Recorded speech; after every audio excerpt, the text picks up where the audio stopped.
Mm.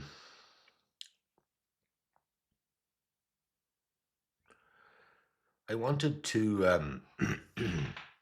I wanted to share this poem. It's called Awakening, and this poem came to me. Well, it must be 6 months ago now, I'd say, and it's a lovely little poem. And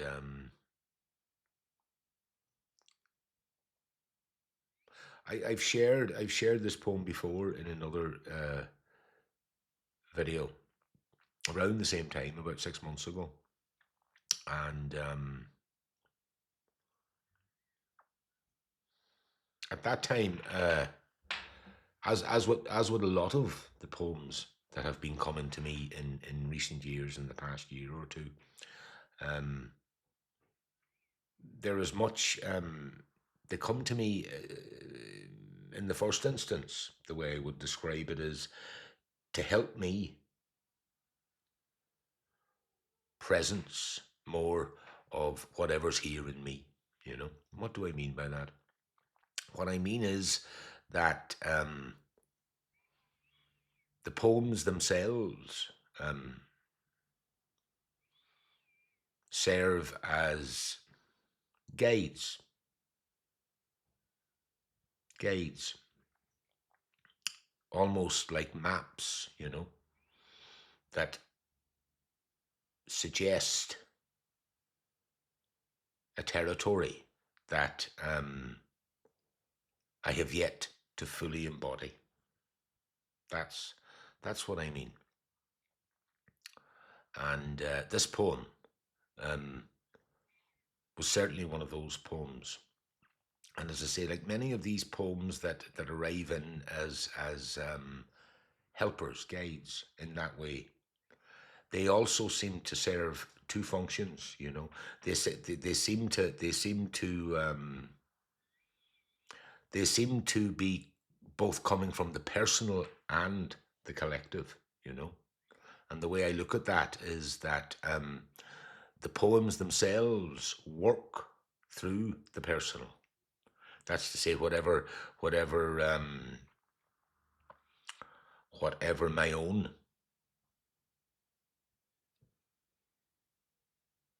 wiring or conditioning or specific makeup, let's say, is,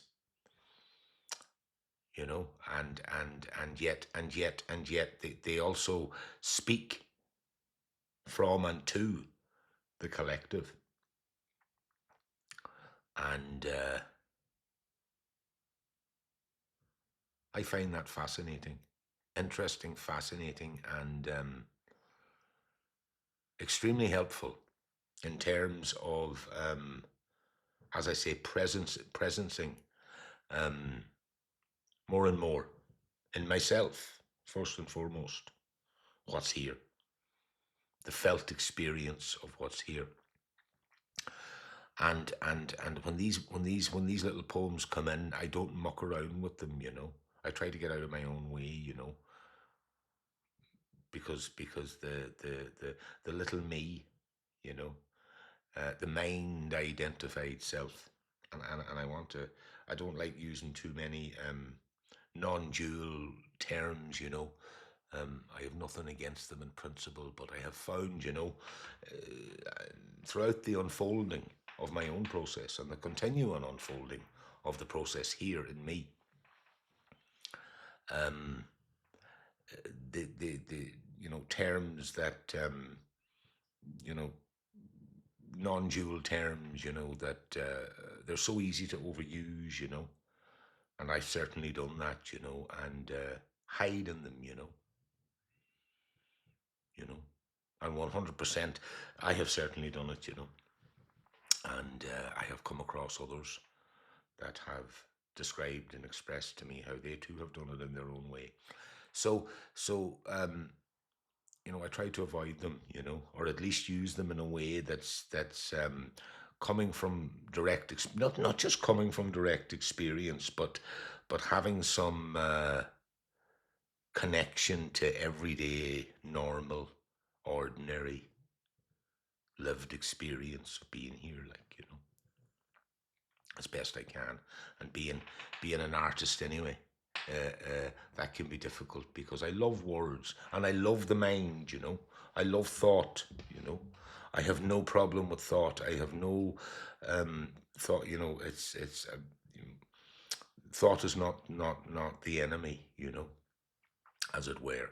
Anyway, but this poem, so Awakening, it's called, you know, and what was interesting to me about this poem was, you know, it the term awakening might suggest, you know, the up and out experience, you know,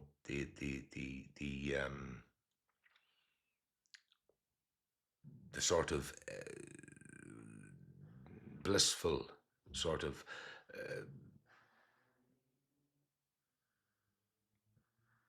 witness state that is certainly a part of this process, you know, um, and you know, but here the poem is talking about the down and in, you know, as I understand it, you know, and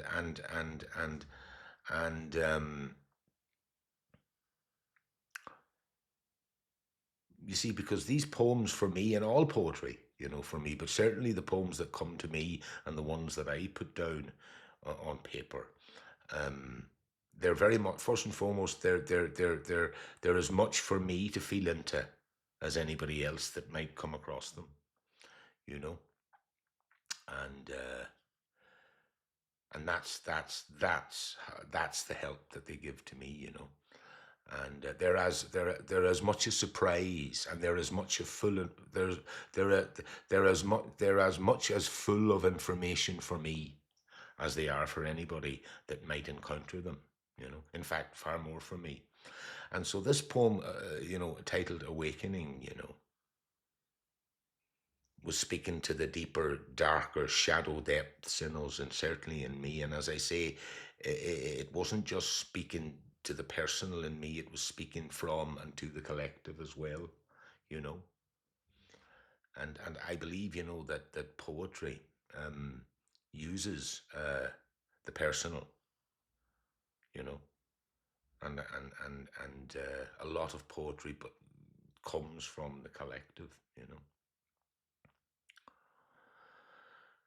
And so this poem, Awakening, you know, the cold wind in the late time of the year steers us clear from the water's edge. The cold wind in the late time of the year steers us clear from the water's edge. Beneath the dark stones at the bottom of the well, the mud settles into itself. From the east, a swell rises, and in the west, another beast opens its eyes and peers upward toward the grey light. Stagnant and stubborn, choked and strangled by sediment, layers and layers of long forgotten memories, impressions, false confessions, and long standing transgressions stir in the silt like defrosting mammoths. Starving, ravenous, murderous, mad. Starving, ravenous, murderous, mad. And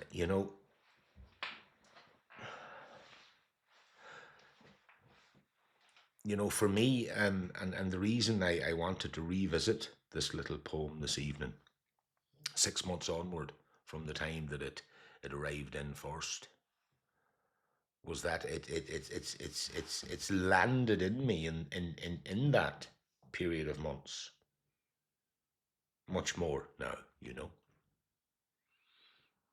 it's landed in me much more, And what I mean by that is that as I said at the beginning, many of these little poems come to me as a way to help me to traverse whatever it is that I need to traverse, to to embody more fully those parts of me that have yet to be more fully felt, met, and presence, and brought in to cohesion with the rest of the system, let's say, and because for me, um, awakening in the up and outward sense, if you like, awakening in the sense that you know the the witness gets activated, you know,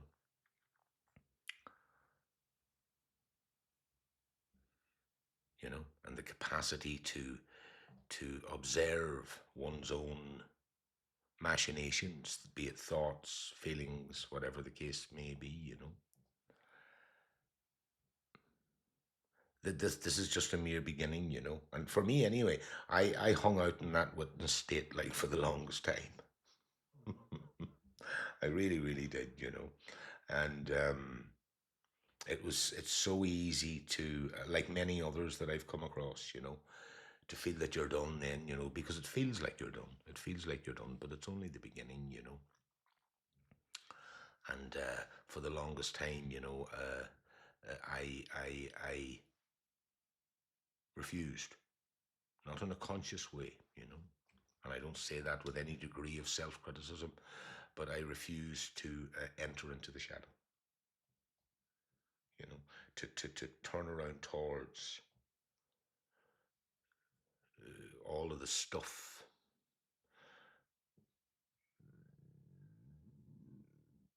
that was lining up in me to be felt, and that created an awful lot of tension in the system, if you like. I like the word system. There's something transpersonal about it, and by using that word, for me anyway, it helps me back into the personal again, and to the everyday ordinary uh, experience of being human, in a strange way. But yeah, it created a lot of tension in the system. This refusal to meet the shadow, you know, and it, and yeah, and but when I eventually did begin to see more clearly that this was where it was all at, really, the messiness of being human, you know,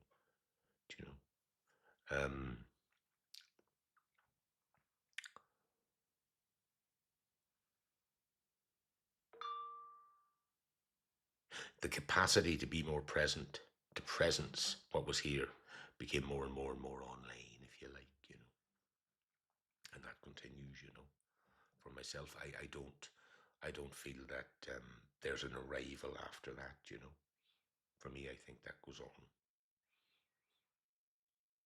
for the duration of our lives, Personally, that's my own feeling, and that just sits so right in me, And so I avoid any sort of, not avoid, but I don't subscribe to any of these ideas that we're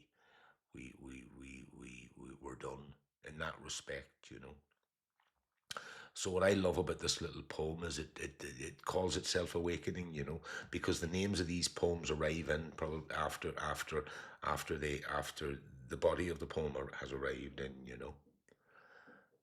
And what I like about the way this poem is named is that the awakening is not talking about the up and out, it's talking about the down and in, And for me, over the course of the last while, let's say, that is for me what I have come to understand and experience as the true awakening, really, in another video, I've called it Awakening into the Ordinary, and coming up close and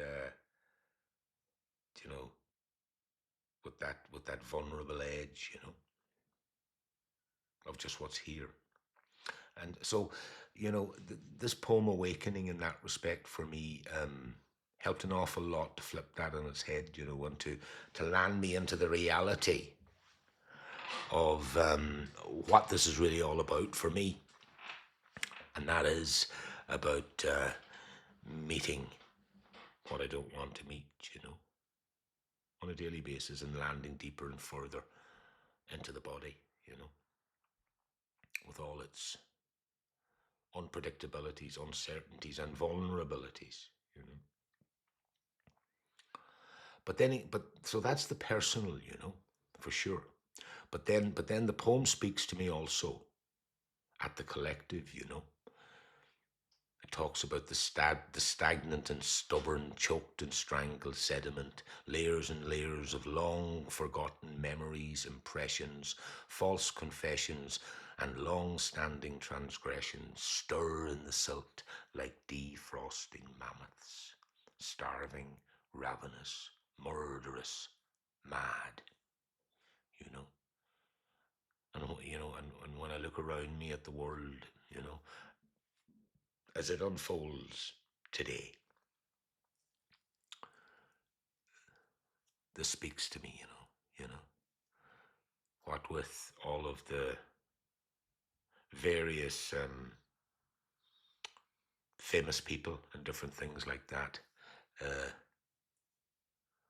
more and more being revealed, you know. More of these memories, impressions, false confessions, and long-standing transgressions seem to be stirring in the silt like defrosting mammoths, you know.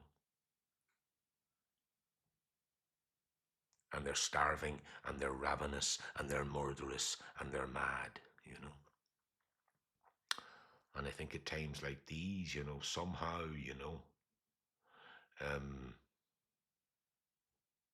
our own commitment, my own commitment, our own commitment to, on a daily basis, turning up to presence whatever's here, you know, at that edge of